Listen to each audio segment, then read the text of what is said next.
Hi, പുതിയൊരു വീഡിയോയിലേക്ക് സ്വാഗതം. ചോറൊക്കെ ബാക്കി ഇരിപ്പുണ്ടെങ്കിൽ നല്ല ഈസി ആയിട്ട് ചെയ്തെടുക്കാൻ പറ്റിയ നെയ്പത്തിരിയുടെ റെസിപ്പി ആയിട്ടാണ്. ഒട്ടും തന്നെ എണ്ണ കുടിക്കാതെ നല്ല പോലെ തന്നെ ചെയ്തെടുക്കാൻ പറ്റും. അപ്പോൾ ഈ ഒരു റെസിപ്പി നിങ്ങൾക്ക് ഇഷ്ടമാവുകയാണെങ്കിൽ ഉറപ്പായിട്ടും ലൈക്ക് ചെയ്യുക, ഷെയർ ചെയ്യുക. സബ്സ്ക്രൈബ് ചെയ്യാത്ത ഫ്രണ്ട്സ് മറക്കാതെ തന്നെ സബ്സ്ക്രൈബ് ചെയ്തിട്ടുകൂടി സപ്പോർട്ട് ചെയ്യണേ. ഇതേപോലെ പുറമേ നല്ല ക്രിസ്പി ആയിട്ട് നന്നായിട്ട് പൊങ്ങി വരുന്ന നെയ്പത്തിരി ഉണ്ടാക്കി എടുക്കാൻ പറ്റും. അപ്പോൾ ഇതെങ്ങനെയാണ് തയ്യാറാക്കുന്നതെന്ന് നോക്കാം. ഞാനിവിടെ മിക്സിയുടെ ജാറിലേക്ക് 1 കപ്പ് ചോറിട്ട് കൊടുക്കുന്നുണ്ട്. വലിയ ജാർ എടുക്കുകയാണെങ്കിൽ 2 കപ്പ് ചോറ് ഒന്നിച്ചിട്ടിട്ട് അരച്ചെടുക്കാവുന്നതാണ്. ഞാനിപ്പോൾ ചെറിയ ജാറിലേക്ക് ഓരോ കപ്പ് വീതമാണ് അരച്ചെടുക്കുന്നത്. അപ്പോൾ 1 ടേബിൾ സ്പൂൺ വെള്ളം കൂടെ ചേർത്തിട്ട് ഇതൊന്ന് അരച്ചെടുക്കുന്നുണ്ട്. നന്നായിട്ട് പേസ്റ്റ് ആകേണ്ട ആവശ്യമില്ല.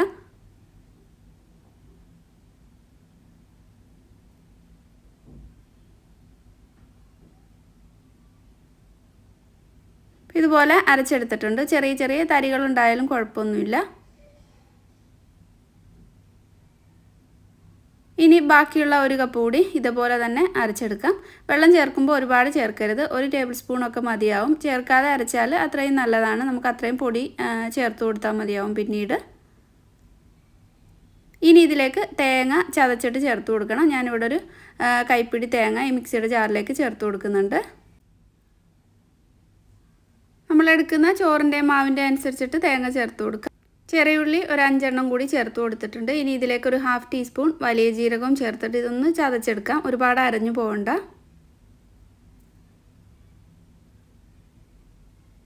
ഇതേപോലെ ചതച്ചെടുത്തിട്ടുണ്ട്. അതും ആ ഒരു ചോറ് അരച്ചതിലേക്ക് ചേർത്ത് കൊടുക്കാം.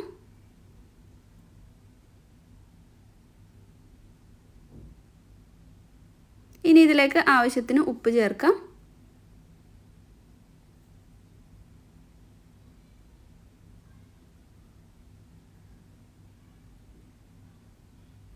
ഇനി ഇതിലേക്ക് റവ ചേർത്തിട്ട് ഇതിനി കുഴച്ചെടുക്കണം. അപ്പോൾ ഞാനിവിടെ ഒരു 4-5 ടേബിൾ സ്പൂൺ റവ ചേർക്കുന്നുണ്ട്. അതിന് പകരമായിട്ട് നിങ്ങൾക്ക് പുട്ടിൻ്റെ പൊടി ഉണ്ടെങ്കിൽ ചേർത്ത് കൊടുക്കാവുന്നതാണ്. ഞാൻ കുറച്ച് റവയും അരിപ്പൊടിയും കൂടെ മിക്സ് ആക്കിയിട്ടാണ് ചേർത്ത് കൊടുക്കുന്നത്. ഇങ്ങനെയും ചേർത്ത് കൊടുക്കാം. പുട്ടിൻ്റെ പൊടി ഇരിപ്പുണ്ടെങ്കിൽ അത് ചേർത്ത് കൊടുത്താൽ മതിയാവും. ഈ റവയ്ക്കും അരിപ്പൊടിക്കും പകരമായിട്ട് ഒരു 5 ടേബിൾ സ്പൂൺ റവ ചേർത്ത് കൊടുത്തിട്ടുണ്ട്. ഇനി ഇതിലേക്ക് അരിപ്പൊടി കൂടി ചേർത്ത് കൊടുത്തിട്ട് ഇത് നന്നായിട്ട് നമുക്ക് ഉരുളകളാക്കിയിട്ട് പരത്തിയെടുക്കാൻ പാകത്തിന് ഇതൊന്ന് കുഴച്ചെടുക്കാം.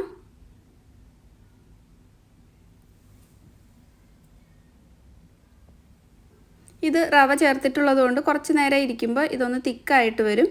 അപ്പോൾ ഒരു 5 മിനിറ്റ് ഇതൊന്ന് അടച്ചിട്ട് മാറ്റി വെക്കുന്നുണ്ട്. എന്നിട്ട് വേണമെങ്കിൽ അരിപ്പൊടി ചേർത്ത് കൊടുത്താൽ മതിയാവും.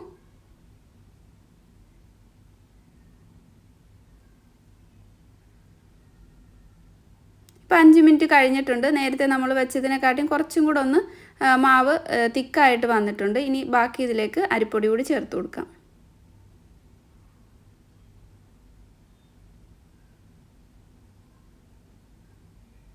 ഒരു തരി കിട്ടാൻ വേണ്ടിയിട്ടാണ് റവ ചേർത്ത് കൊടുത്തിട്ടുള്ളത്. അപ്പോൾ നിങ്ങളുടെ അടുത്ത് പുട്ടുപൊടി ഉണ്ടെങ്കിൽ ഈ ഒരു റവയും അരിപ്പൊടിയും ഒഴിവാക്കിയിട്ട് അതിന് പകരമായിട്ട് പുട്ടുപൊടി ചേർത്ത് കൊടുത്താൽ മതി. ഇതേപോലെ മിക്സ് ആക്കിയിട്ട് നന്നായിട്ട് കുഴച്ചെടുത്തിട്ടുണ്ട്. കയ്യിൽ കുറച്ച് എണ്ണ തടവിയിട്ട് ഇതിനി പരത്തിയെടുക്കാം. റോളർ ഉപയോഗിച്ചിട്ട് വേണമെങ്കിൽ പരത്തിയെടുക്കാം. അല്ലെങ്കിൽ ചപ്പാത്തി പ്രസ്സിൽ വെച്ചിട്ട് ഒന്ന് പ്രസ് ചെയ്താൽ മതി. നെയ്പത്തിരിക്ക് പരത്തിയെടുക്കുമ്പോൾ ഒരുപാട് കനം കുറച്ചിട്ട് പരത്തിയെടുക്കണ്ട.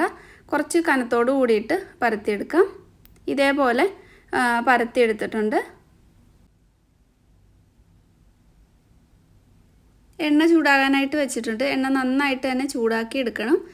ഒരു മീഡിയം ഹൈ ഫ്ലെയിമിൽ ഇട്ടിട്ട് വേണം ഇത് ഫ്രൈ ആക്കി എടുക്കാനായിട്ട്. ഇതേപോലെ എണ്ണയിലേക്ക് ഇട്ടിട്ട് നല്ല ഹൈ ഫ്ലെയിമിൽ തന്നെ ഇട്ട് കൊടുക്കുക. എന്നിട്ട് ഇതൊന്ന് നന്നായിട്ട് പൊങ്ങി വന്നു കഴിയുമ്പോൾ ഫ്ലെയിം ഒന്ന് മീഡിയത്തിലാക്കി വെച്ചിട്ട് ഇത് നന്നായിട്ട് 2 സൈഡും കുക്ക് ചെയ്തെടുക്കാം. എണ്ണയിലേക്ക് ഇട്ടിട്ട് ഇത് ഇളക്കി കൊടുക്കുക ഒന്നും വേണ്ട, മറിച്ചിട്ട് കൊടുക്കുക വേണ്ട. ഇത് നന്നായിട്ട് അങ്ങ് പൊങ്ങി വന്നു കഴിയുമ്പോൾ മറിച്ചിട്ട് കൊടുത്താൽ മതി. ഇതേപോലെ നന്നായിട്ട് പൊങ്ങി വരും. അത് കഴിയുമ്പോൾ ഇതൊന്ന് മറിച്ചിട്ട് കൊടുത്തിട്ട് 2 സൈഡും നല്ല ഗോൾഡൻ കളറാക്കിയിട്ട് ഇത് എണ്ണയിൽ നിന്നും കോരി മാറ്റാം. ഇപ്പോൾ ഒരു സൈഡ് ആയിട്ടുണ്ട്. ഞാനൊന്ന് മറിച്ചിട്ട് കൊടുക്കുന്നുണ്ട്.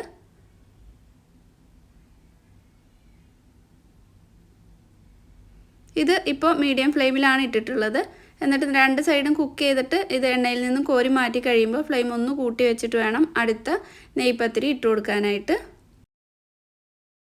ഹൈ ഫ്ലെയിമിൽ തന്നെ ഇട്ടിട്ട് ഇത് നന്നായിട്ട് പൊങ്ങി വന്നു കഴിയുമ്പോൾ ഇത് ഒന്ന് മീഡിയത്തിലേക്ക് ആക്കിയിട്ട് വേണം മറിച്ചിട്ട് കൊടുത്തിട്ട് 2 സൈഡും കുക്ക് ചെയ്തെടുക്കാനായിട്ട്.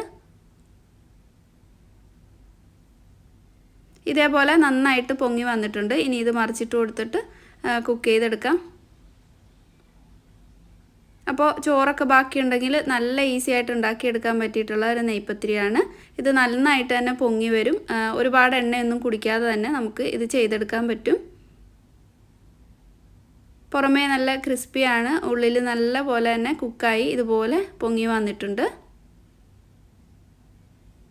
ബാക്കിയുള്ളതെല്ലാം ഇതുപോലെ തന്നെ ചെയ്തെടുക്കാം. അപ്പോൾ ഇന്നത്തെ ഈ ഒരു വീഡിയോ നിങ്ങൾക്ക് ഇഷ്ടമായിട്ടുണ്ടാവുമെന്ന് വിചാരിക്കുന്നു. വീഡിയോ ഇഷ്ടമായിട്ടുണ്ടെങ്കിൽ ഉറപ്പായിട്ടും ലൈക്ക് ചെയ്യാത്തവരാണെങ്കിൽ ഒന്ന് ലൈക്ക് ചെയ്തിട്ട് സപ്പോർട്ട് ചെയ്യുക. സബ്സ്ക്രൈബ് ചെയ്യാത്ത ഫ്രണ്ട്സ് മറക്കാതെ തന്നെ സബ്സ്ക്രൈബ് ചെയ്യുക. മറ്റുള്ളവരിലേക്ക് എത്താനായിട്ട് ഒന്ന് ഷെയർ ചെയ്ത് കൊടുക്കുന്ന കാര്യം മറന്നു പോകരുത്. അപ്പോൾ അടുത്ത നല്ലൊരു വീഡിയോ ആയിട്ട് വീണ്ടും കാണാം. താങ്ക്